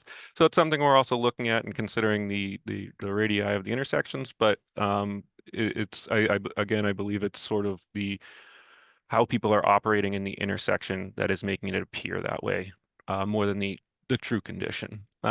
So that has been the majority of our comments, that we're seeing. We have other things that we're evaluating as well, but those were the major ones I wanted to just kind of bring to the forefront at this point. Yeah, and so just a couple of other ones that I heard. So this was in the bike and ped plan as an intersection improvement. So we are not proposing any bike lanes to be installed here. So those are just fog lines as we have on the rest of the roadway. That was taken out of the bike and ped plan because we recognized that Oak Street really couldn't be used as a destination or, to use bike folks to actually get to a destination because of the width of Oak Street going towards the high school, as Tim mentioned. No flex posts, that's just done right now so that we could actually just mock this up. And again, temporary mock-up, we'll have this down sometime in November in all likelihood. So with all that being said, we will turn it over to public comment. So if you folks could raise your hand. And one thing I'd like to highlight, we do have a lot of people on this one, more than we typically do. So I would like to try to keep this to 2 to 3 minutes of comment if you can. And then we'll just try to see how it goes. If we can always come back to you for secondary comments if need be. Okay, so starting off, Jason Cohen, you were the first I saw. So the floor is yours, sir. Name and address. Thank you, Mr. Chairman. Jason Cohen, 2 Washington Ave. Been driving through that intersection multiple times for the better part of the last 25 years.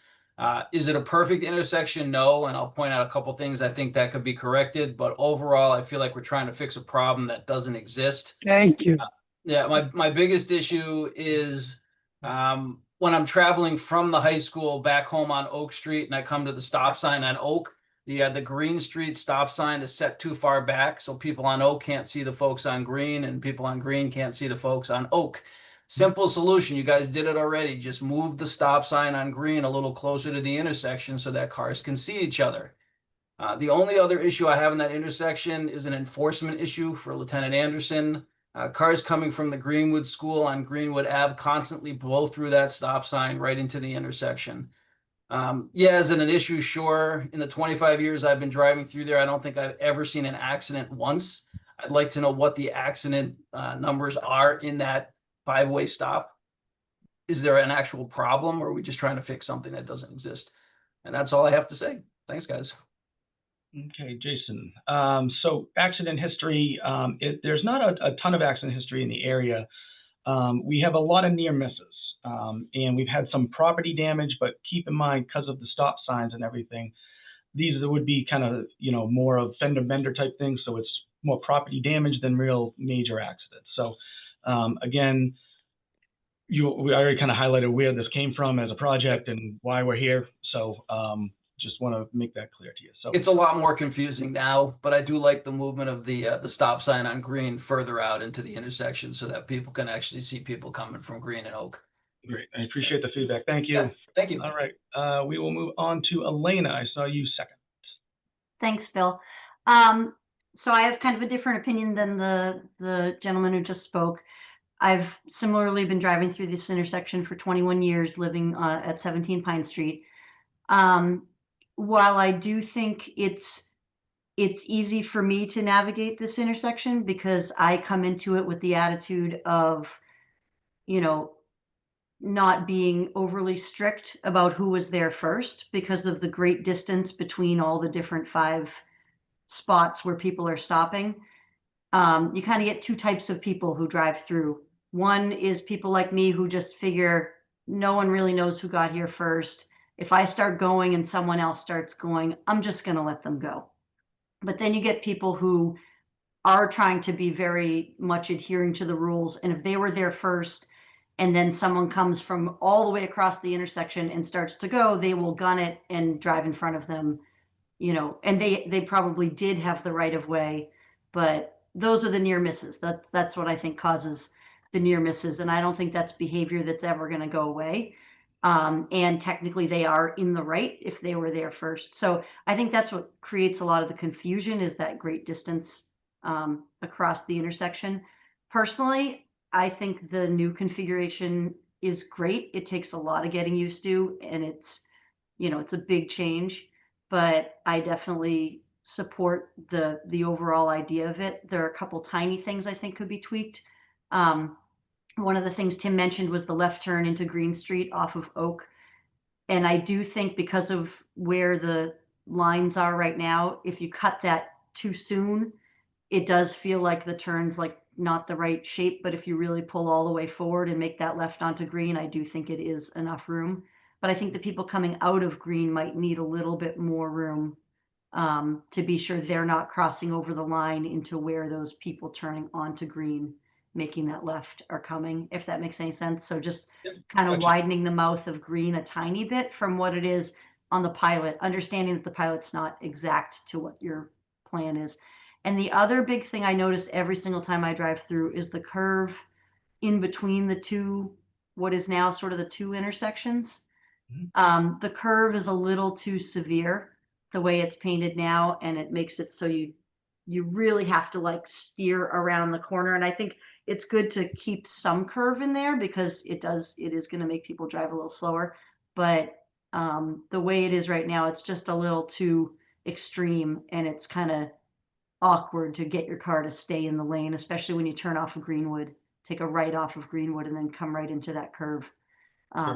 So those are the two things that I've noticed, but I just want to applaud the town for getting money to do this, and for, you know, trying to do something to make it better. So I can talk to you a little bit about the curve, actually. So that was based on comment that we received from the neighbors in the area. So we've had 3 or 4 meetings out there with the neighbors that you know, that abut it. We initially had started here with a small mini roundabout as the proposal. That was what we were preferring, and the neighborhood really was against that, and asked us to look at you know, this 3-way intersection configuration, which is what we landed on. We had less of a curve in our initial design, and they had asked to kind of increase that to slow folks down. So you know, we definitely you know, I see your point, and I think that's something we can look at too. As we move forward. Yeah, that's great. I agree. There should be a curve. Yes.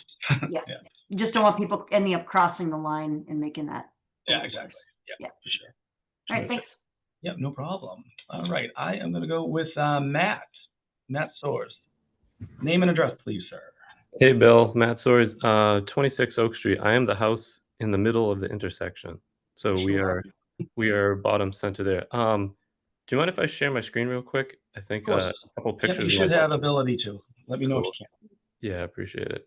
And we did receive your email with the renderings and all that stuff. So. Oh, awesome! Thank you. And that was forwarded along to the commission. So all the comments that we've received, and I don't think I mentioned this earlier, so I don't need to take some of your time, but yeah, all the comments that we received was forwarded along to the committee. As long as I received it prior to 6 o'clock last night. So there's a couple that trickled in late. So those haven't moved to the committee yet. They will eventually. I'll get those out today at some point. So everybody that did provide comment and took the time to do that, thank you. Matt, the floor is yours. Thank you. Thumbs up emoji if you can see my screen okay. Yeah, we're good. Don't worry, I'm not going to read this wall of text. This was more for the committee, just some feedback that we have. So we live here in the middle of the intersection. We've been here for about 12 years. So we've seen and lived basically any scenarios that could happen through here. But again, we know there's not a decision being made today. This is more just about feedback. I know that in the 12 years I've been here and talking to my neighbor next door who's been here since I think the late 60s, the accident rate as we know of is zero. I know the property damage that we saw actually just happened in the wintertime last year, and was a young teenage driver who took a turn too fast during a snowstorm and hit a fence. But I think collectively everybody agrees that the layout for this is not really typical. It's not a normal intersection, but I think there are some benefits to it. I think being as wide as it is, it tends to sort of self-resolve any issues that happen. It is interesting for sure, but I think if the idea behind potential new layouts was to add clarity for right of way and to make it safer for pedestrians. I know the bicycle part kind of got tabled, but I think if that's the intention is to make it safer for pedestrians and cars, we need to just think about, does this new layout achieve both of those, or is it just different? I know Tim made a good point that without new curb cuts, we can't really test the new pedestrian experience yet, which is tough to say. Can we make a decision at some point without testing that? Because the pedestrian experience has to be tested alongside the vehicular experience. Right now, this temporary layout does a good job of showing how the vehicles will behave, but I'm not sure that we'll get good enough feedback on how the pedestrians will experience it. And everybody knows people blow through stop signs today. That's not unique to our intersection. Pedestrians have to take a little extra caution.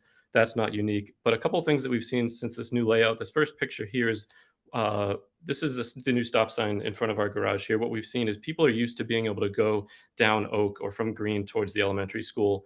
And a lot of folks don't want to come to that stop, especially like Lieutenant Anderson said, if they don't see anyone, they don't feel the need. So what they're doing is kind of just taking almost a fork left without coming to the stop sign, or actually trying to actively avoid the stop sign just to make that turn. So I have a couple examples here of folks that will just sort of ride that yellow line and take that left towards the elementary school without slowing down whatsoever. Um, Taking that turn onto Green Street, I think Tim already explained that, so I'll skip past this one pretty quickly. It's more of people will do this if there's no car there. If there was a car coming off Green Street, that car really has to take that left-hand turn more appropriately. Um, I do think that that turn from Green onto Oak and the turn from Greenwood onto Greenwood again and then onto Oak, it does do a really good job at clarity of right of way. I think those work really well, and it also slows down people coming from both directions. So there is a benefit to both of those. I might get a couple hate mail things from this, but I think sometimes improving the line of sight at these stop signs can actually make people a little bit overconfident that no one's coming and reduce their want to slow down at some of these stop signs. I've seen it where there's a lot of really wide open sight lines, and some people say, "Oh, I don't see anyone anywhere. I'm just going to blow through this." I don't know if that's going to be better or if reduced sight lines might cause you to slow down out of caution. Tim mentioned, a lot of feedback about this stop sign removal, and I think it's because of the planned addition of a new crossing right past where that stop sign is. So this crossing doesn't exist in this orientation today, and unfortunately, we can't really test it. But I think the nervousness comes from a removal of a stop sign in addition to the addition of a crossing is making people nervous about now crossing somewhere where people don't have to stop. So I won't beat that dead horse. I think people kind of know it. Tim mentioned about the reason why we can't really test the pedestrian part just yet. And then just one new thing that we saw about congestion creation in the past, existing layout, it's wide enough that during busy times, like in the morning rush hour, people going to school, Main Street is busy, or maybe a train came into Greenwood, people coming from over here at the high school is this photo. If we wanted to go to the elementary school, the road was wide enough that folks going to the elementary could pass the old Oak Street stop sign and head on to Greenwood while the other folks queue up straight to go down to Main Street. The tough part is the road is so narrow now that people waiting at that stop sign don't want to wait. And what actually happens is this, which is they create a third line in the middle of the street where cars are going on the opposite side of the road to try to skip the new three-way stop sign and get down Greenwood towards the elementary school, causing anyone going the opposite direction to have to pull over because cars are coming on the wrong side of the road at them. It's just because of the new narrowness of that road and people not wanting to be patient. So just a couple diagrams here of what that looks like. Again, it's not all day long by any means. It's just during busy times. And then at the end of the day, my final thought was really, does this improve vehicular clarity altogether? Maybe not necessarily, but in some places it does. And does this improve pedestrian safety? I don't know that it does. And in the interest of time, I'll stop there, but I'm obviously still here for further comments. Hey, Matt, I appreciate you spending the time actually in the diagrams. It's very helpful. Obviously, I think we'd be looking at enforcement for the folks that are jumping on the other side of the road in general, but I hear all those points. I think they make sense, and that crosswalk location might be something that we want to look at, Tim, too, considering, if that's the issue because of where we moved it to, maybe it makes sense to kind of keep it where it is more in the layout.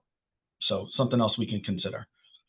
All right, Mr. David Watts Jr., sir, you are up next.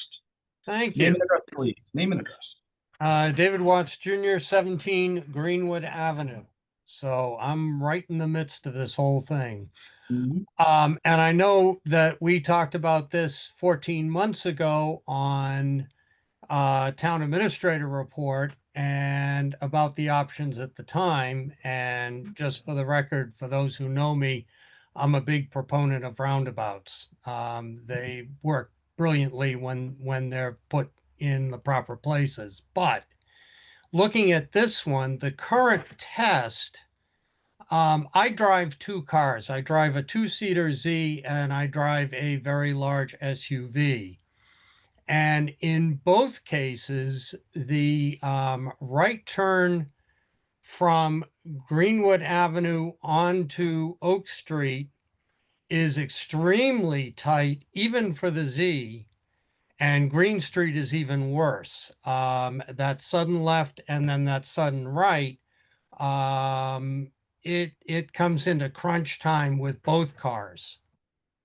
So it's not really convenient, and I'm not sure how it can be resolved given the way the streets have been for probably 100+ years. So, from that point of view, this layout doesn't seem to be working in its test configuration as well as was hoped. The other problem is, of course, stop signs for most people today are optional, and I can't tell you how many times I've almost been rear-ended at the Greenwood Avenue stop sign that's been there forever coming up from my house, as well as Green Street. But, right now, and maybe it's just the way it's laid out, this configuration doesn't seem to be working very well or very efficiently. The only other thing is we still have work ahead of us on Main Street, I believe, between Oak Street and the other end of Greenwood. And during the summer, everything was sent down Greenwood Avenue for most of a day in several days. And I'm not sure that this configuration is going to be able to handle that without some massive delays for everyone, particularly residents. So I'm still not a huge fan over this particular design. It could possibly be tweaked, but I'm not sure how in a way that would work efficiently. I'm almost at a point of saying, let's just leave it the way it is and hope that people learn to stop at stop signs. But I don't think that's a real solution. But thank you for letting me have my say anyway. Great. Thank you, David. Appreciate it. Craig, you're up next. Name and address, please, sir.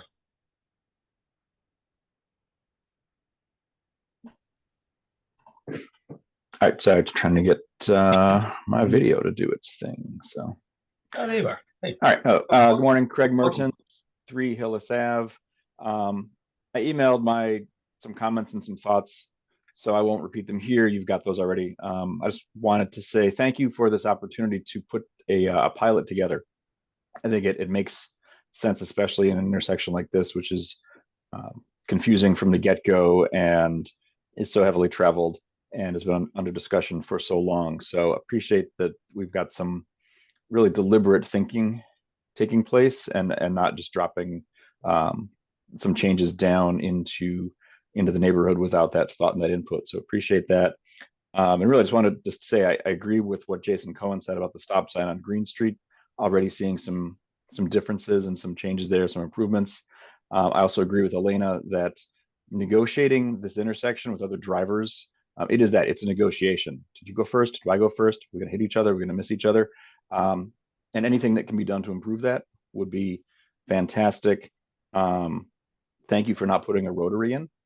And Matt, thank you for those photos. I think, I go through there occasionally. I walk in and drive it, but seeing what you have captured in real time is really enlightening. And I hope that we can really use that hard data to make the best informed decisions going forward, because the near misses can be really terrifying sometimes. And I'm grateful we haven't had severe accidents here.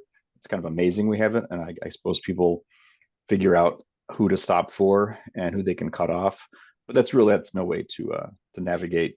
And finally, I agree, as that construction and work on Main Street continues year after year, there's just so much more traffic cutting through here, and something to improve the flow and make it a little bit less stressful can make people's lives somewhat better. So appreciate the time here, and I will let you go on to the next person. Thank you. All right, I appreciate it. Vincent, you are up, sir. Name and address, please. Vincent Chicheka, 37 Green Street. What I'm hearing in all this conversation is we're trying to solve a problem that doesn't exist. I know we've received funding. I don't know if we just don't want to give up funding. The second thing is we talk about enforcement. Well, we've already heard that we're unable to enforce speeding or going through stop signs. So I don't know how this intersection is going to improve that. I do see it's had a calming effect so far. I don't know if that's because it's a new configuration. And I did mention to Tim that the stop sign, as you're coming from Green, that the one after you leave Green Street, where people take a left turn, I don't think it's necessary, and it will increase a bottleneck issue. And finally, the traffic coming from Oak Street into the intersection. The stop sign was removed, and as somebody mentioned, people are blowing through that entering that intersection, and there is definitely going to be an accident there. Again, I think I heard that my final last thing. I heard that there is no data to support that this is a high accident area. So I don't understand why we're doing this, except that some people brought it to the attention of this board. Thank you. Terrific. All right, thank you, Vincent. I don't have any other hands up. I'm gonna go first to, I think, why don't we just go to the Traffic Advisory Committee at this point? Who is interested in speaking or giving us some feedback? What are we thinking, folks? I can chime in real quick. Go for it, man. I think, at the last meeting we talked about this. I had a couple of minor comments about some of the turning radii and things like that. And, just have to acknowledge that temporary conditions are tough to navigate. They're not something you're expecting in the road. So I think, some of the negative feedback might be because of the temporary condition, as opposed to, what its final configuration is going to be. I still think the plan as it's proposed looks like a good solution to me. Okay, I appreciate that. Thank you. Lieutenant Anderson, I saw your hand. So I would agree with Matt. I think that this is it's a confusing intersection to begin with, and now we're adding temporary conditions to a confusing intersection with flex posts that we're trying to get double duty out of because we have them. So we're using, the black aesthetically pleasing flex posts. So we're trying to do the best we can with what we have. And I think I'm just going to provide some facts and what's been reported to me. And I think, there's a lot more that we're going to have to flush out with this, as Bill said. But we haven't had any accidents since this temporary setup has been in place, so that's a good thing. We haven't had any series of cones or flex posts taken down by vehicles, so that's a good thing. I think there needs to be a couple of improvements to the plan, and I think that that's what Bill's looking for here, is recommendations on what to improve. From the detail officers that went out the day of setup, and I think Tim was there, they were looking for a stop sign back on Oak at Green. I think that I would recommend that for a couple of reasons. One being it would reduce the potential likelihood of a head-on collision with vehicles that are traveling north looking to take a left onto Green Street heading northbound. So that's one there. I do think that the stop sign on Green Street southbound does need to be adjusted a little bit, maybe aligned a little bit better. And I do agree that that bump out by 111 Green, that grass kind of bump out, maybe could be, I don't know, maybe you could cheat that way a little bit. I'm not sure, and take a little bit out of that. But I think if there was a stop sign on Oak, as it was previously, when you have vehicles that are traveling north on Oak, looking to take that left onto Green, when they're confident the traffic is stopped, they're probably less likely to by the road, kind of chicken, like cut ahead before they make it there. So I think that would be an improvement there. They're going to see the traffic heading south on Oak stopped, and they're going to take a left where they're supposed to take the left and be more aligned with their travel lane. So I think that would be an improvement there. So reducing a little bit of the bump out by 111 Green, adding the stop sign in back on Oak. Just by way of background, I've received a lot of complaints about speeding on Greenwood and on Green Street over the years. We've deployed speed alert signs on Green Street for a period of time. Now, while this wouldn't do much to calm traffic heading south on Green Street, it would on the northbound side, and we had some significant complaints there. I think anytime you have kind of a wide open road and a straight shot, you already have a good launch point to get some good speed before it hits some of those smaller little intersecting streets, Sherman and I forget the townhouse development street there. The name escapes me, but some of those streets there, you kind of eliminate some of the speeding there. So I think it would do a great deal to calm traffic there, and to calm traffic in the area of Greenwood by the school, which is a complaint, because you would have less of a straight shot up or down those two streets there. Studies have shown that a roadway diet does work to calm traffic, and I think one of the residents did say they've already kind of seen that, and they suspect it could be from the temporary layout, which I would agree. It's confusing, so people are slowing down. But I think once this is constructed with some modifications, you'll see that a roadway diet is an improvement to the speeding conditions, and I think we need to think about that too. So yes, we haven't had this crazy high,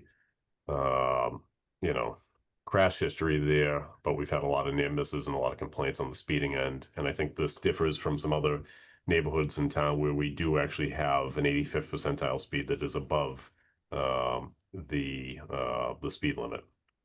And it is in a school zone, not quite the actual defined school zone, but it's in a neighborhood that's adjacent to a school zone. So I think that would be an improvement there for the school zone itself, because Oak, Greenwood, and Green have all historically complained about speeding. So roadway diet there would definitely help. I don't see any issues with our vehicles traversing this setup. I think, it's tough to really gauge because it's being laid out with the flex post, but when it's actually constructed, I think it's going to be a lot tighter and appear less cumbersome on the road than it does right now with the temporary layout. So, I think Tim, the guys did a great job laying it out as best they could. There's only so much you can do in a temporary layout, as you know, and I think that with some of these modifications and a little bit more fleshing out, this would be definitely an improvement. It would provide some traffic calming for sure. So I think we can't just look at it from the lens of, well, we haven't had any crashes there, so there's no problem. And we're trying to be proactive too, and clean up intersections where we can when we have state funding, and we have it here. And that doesn't mean we need to spend it, but I think it's an improvement, and I think it would calm traffic in an area that's adjacent to a school zone. So for those reasons, I'm in favor of kind of continuing on with this and seeing what we can do to improve the design. But I think it's substantially there. It needs some tweaks, but that's why we're here talking about it. So thank you. The idea. All right. All right. So we'll come back to the suggestions, Joe. What I'll do is I'll move to Kathy first, and then I have a resident that wants to talk again. So we'll do that as the order. So Kathy, the floor is yours. So I just had a question, seeing, some of the resident comments about the backup, particularly in the morning, and people crossing the double yellow to take the left onto Greenwood Ave. Would it make sense, or is it reasonable to add a left turn lane there where it seems like the space exists, but I don't know if that's complicating even the new layout. I just don't know if that would help. I mean, I'm not positive I have the room, but we may. That it's a point. It's a good point. I know I haven't thought of it, so I think Tim and I can kind of put our heads around that. Matt, suggest thoughts on that? Yeah, my first reaction was, is there room to put it in there, and then you have to put the shadowing on the other side of Oak to mirror that left turn pocket. So yeah, I think we just have to look at it. I hadn't thought of that either, but I'd also be curious about what the left turn volume is. Yeah, just see that if it's was my warranted. point. Yeah, we didn't consider it, so I didn't take a peek at kind of the turning movements there. But one of the things I was thinking is actually trying to get some turning movements out there with this configuration in place to see if that makes sense.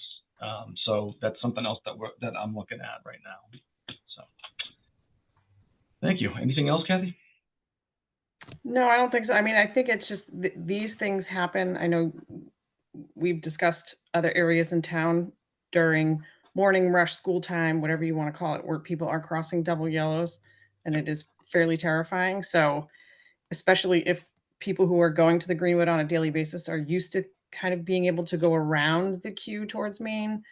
While that may not be an all day issue, it certainly seems like the morning commute time, it could be a benefit, but I'll leave that up to the engineers who are a lot smarter than me.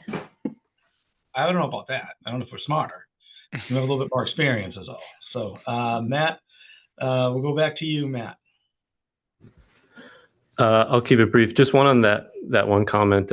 Selfishly, I'm going to say that there's three of us who have driveways on one side of Oak Street. If we add a third lane, you now have three different houses backing across 2 lanes of traffic in one direction, and then a third lane, because a lot of us travel towards the high school for work or whatever reason. And I don't think anyone wants to wait behind all of us to back across 2 lanes of traffic in order to then turn the car to go north on Oak. I promise you I'm not very fast at backing up, but I do see what Kathleen was talking about with a left turn lane. But again, just imagine having to wait for someone to try to get across 3 lanes of traffic driving backwards. The last part was just, and I'll share this again quick. It was about that the buses driving across the intersection. I have a video of it. The bus can swing this left-hand turn, but what I saw was a vehicle had pulled up to this stop sign while the bus was turning left, and then the vehicle actually had to stop and back up a little bit. I think it's just because the bus driver had thought that they could cut that corner a little faster. It just means they had to slow down. But I saw an instance of that where the bus could have made it had they pulled further forward and driven more slowly. But luckily, there's no one behind this red vehicle at the stop sign. But they did have to stop and hit reverse just to give them that that turning radius. Okay, cool. That's it. All right. That's helpful. So let's see, Provisional Chief, do you want to chime in on your apparatus and kind of getting through that? I know you and I talked briefly on it, and you know, it might just be helpful for the folks following along at home. Yeah, hi, thanks, Bill. So we had our drivers go out with all our apparatus from the smallest to the largest being the ladder truck, which is the same size as a bus, maybe a little bit bigger. So they didn't report any issues traversing, although they had to go slower. The maneuverability was okay. That example the gentleman just gave with the bus could easily happen. You know, the configuration, it's tighter. You have to pay more attention. It's more challenging, but the apparatus fits. We can get it through. If we happen to get hung up there and we got a call for an emergency, pushing people out of the way, but we do that all the time. So, you know, that's always an issue. But maneuverability was not a problem. So, you know, we can make it work. Again, it's tighter. You have to pay attention. Your turning radius, you really have to pay attention to with the larger apparatus specifically. That's about it. Cool. Well, I appreciate that. So Joe had made some suggestions. I don't know if we want to maybe kind of talk through those, if we're on board with Joe's thoughts. Do we like the stop sign, extra stop sign? Do we not? That is a common theme that we've been hearing. So, you know, there is some sight distance stuff there too. It's tough for sure. Especially we have that crosswalk too, Bill, you know. Well, I think as I'm hearing that and looking at the design, I think it might make sense to kind of consider putting the crosswalk kind of closer to where it is, Yep. you know, today, and kind of reconfiguring a little bit. So, you know, something for us to kind of think about as we're. I don't think changing that crosswalk look or keeping that crosswalk in its current location is going to address that. It's still right in that intersection. Right. In fact, it's just a longer crossing if we keep it where it is today. Okay. Can you put the image back Maybe up I'm to incorrect on show that. the Yeah. crosswalk? Yeah, sure. Yeah, we can pull it back up. Yeah.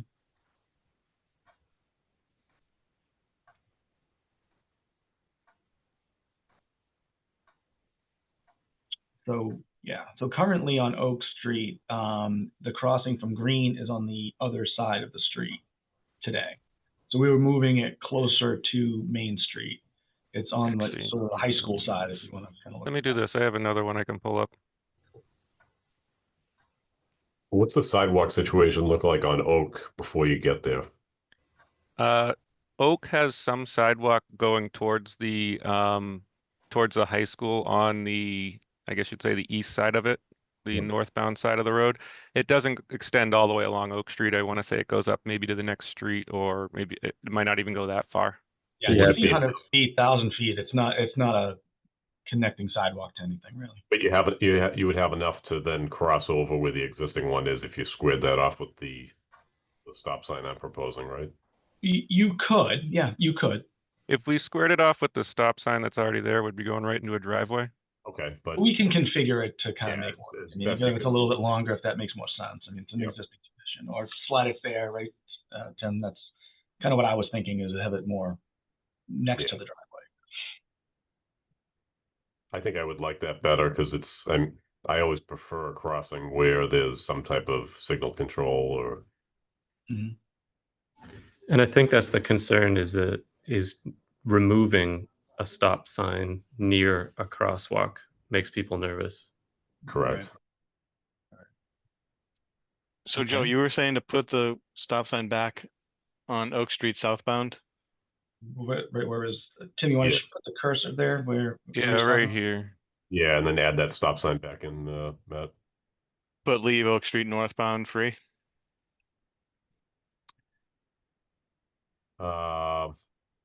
Correct. So just the one here. Just the one there. Yeah, that's just a very uncommon condition for somebody on Green Street to be dealing with. Stop in one direction but free in the other. That's my concern there. Sure, I can see that. Okay. you know, maybe there's an option of to try to improve the sight distance, Tim, if we narrow up the fog lines. I mean, we have 6 feet to play with, right, between the 2 fog lines. Maybe if we're, you know, kind of looking at that radius of that turn and kind of kicking it more into the intersection, folks would be able to see.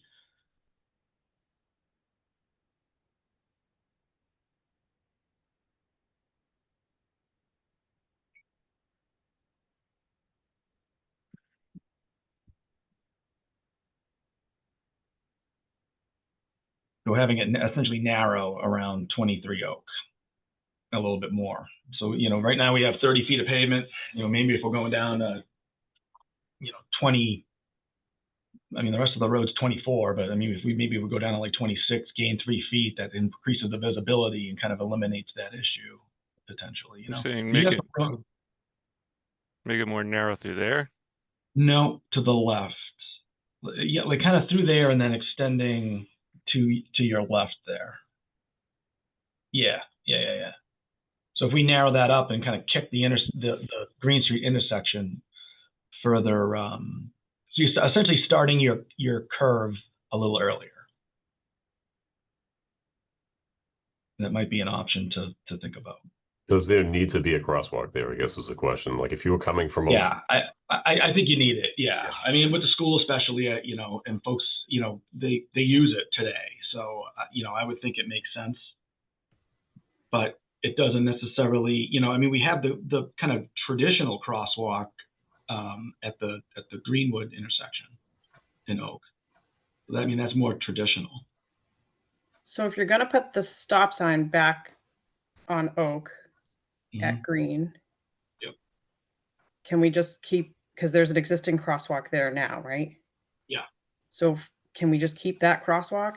Because honestly, with this new design, what I see is if I were a driver coming out to the end of Green Street, about to turn right onto Oak, I'm going to look to my left for traffic.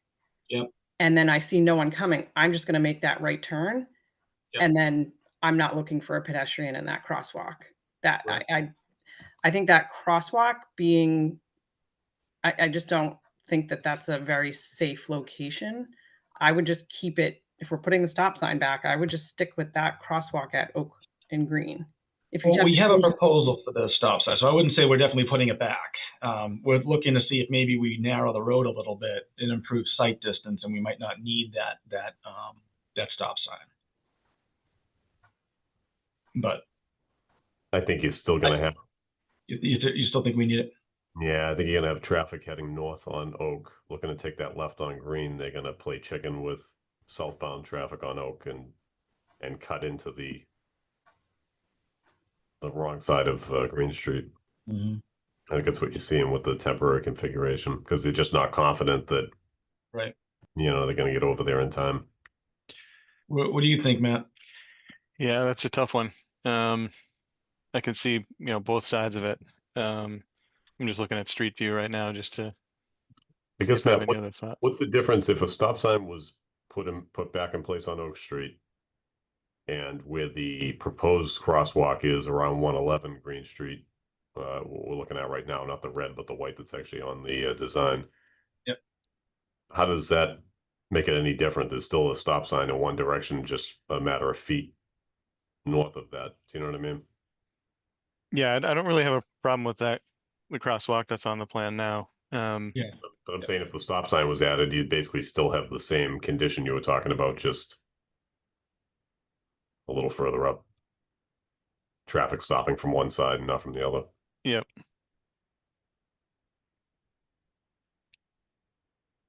That's why I'm saying if the stop sign is approved as part of the design, then might as well leave the crosswalk where it is.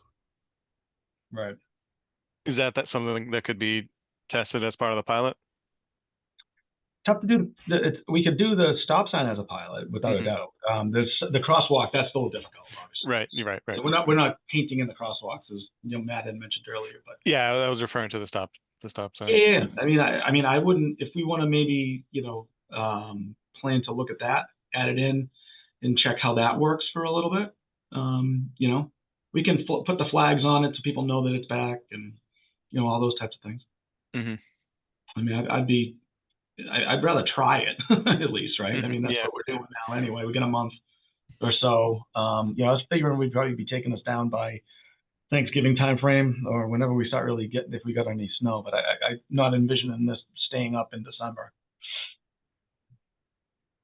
So it'll give us a little bit of time to check it out. And we're hearing it from a lot of folks. So, I mean, I think I'm on board with it personally. Okay. Can I ask a quick question? Would that test scenario be keep the original one where it is and remove the temporary one at 26, 24 Oak, or keep both of them in place? Both. As a net I think we're talking both, yeah. Okay.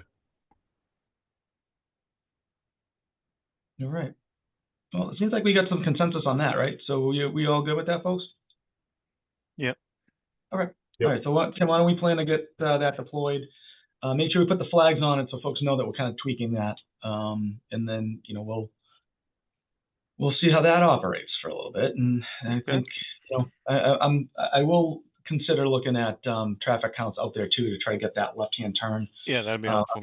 I'm hearing you, Matt, loud and clear though on the extra lane. So, but let's get some data around it so we're making a data-driven decision as opposed to. Yeah, again, it's very limited window when that happens, but it's rough to look at for that 1 hour or whatever it is. Yep. And so we'll have that data and kind of have it when it's happening and all that. So I hear you loud and clear. So, all right, folks. Well, I think this has been a pretty good meeting. I wasn't sure we were going to get done before 11. So we did pretty good, I think. And I appreciate everybody that's come to chat about this intersection. This has been a really good discussion. I appreciate all the people that took the time to actually send us feedback and suggestions and to provide their comments.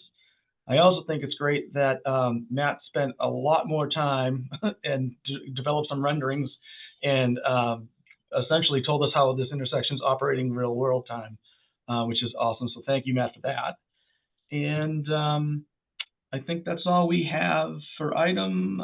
So why don't we move on to item 9, matters not anticipated for the agenda. So since I put this agenda up, I just want to announce that we got $500,000 grant to look at a corridor study on North Ave. If you guys remember, we talked about this a while back, and we were looking at kind of a coordinated signal proposal, and then probably some intersection improvement request near Chestnut is kind of what we're envisioning this to be. We will be looking at parking changes, definitely not bike lanes because it can't support it. So that type of thing, something we were chatting about. So we were successful with that. So we have design funds to bring that all the way to design phase, which is great news. So the thought process would be, you know, we'll start getting some preliminary stuff together with the consultant once we're under contract with the state, because it's a reimbursable grant that we're going to be getting. So that should be signed. Hopefully probably winter next year. They take a few months to get everything together on their end, and then we'd start some design probably in the spring on that. And I'm thinking we'll get before this board pretty early to get some comments on it. All right. I think one of the other things we were looking at too was the slip lane crossing at Prospect Street, as folks have to stop on the tracks, obviously, to let people move forward. That's a concern that Keola's brought up to us on during the quiet zone stuff, and some other folks have brought up. So we're going to be looking at that intersection as well. But so that's kind of where we are. I think it's an exciting thing, and we're lucky to get that grant. So good things. Yeah, I think so. Congrats. Yeah, thank you. All right, folks. So if anybody has anything else, I will take a motion to adjourn and let you all enjoy your weekends. Motion to adjourn. All right. Thank you. I appreciate that. Have a good one, folks. Appreciate it. Have a great weekend. See y'all.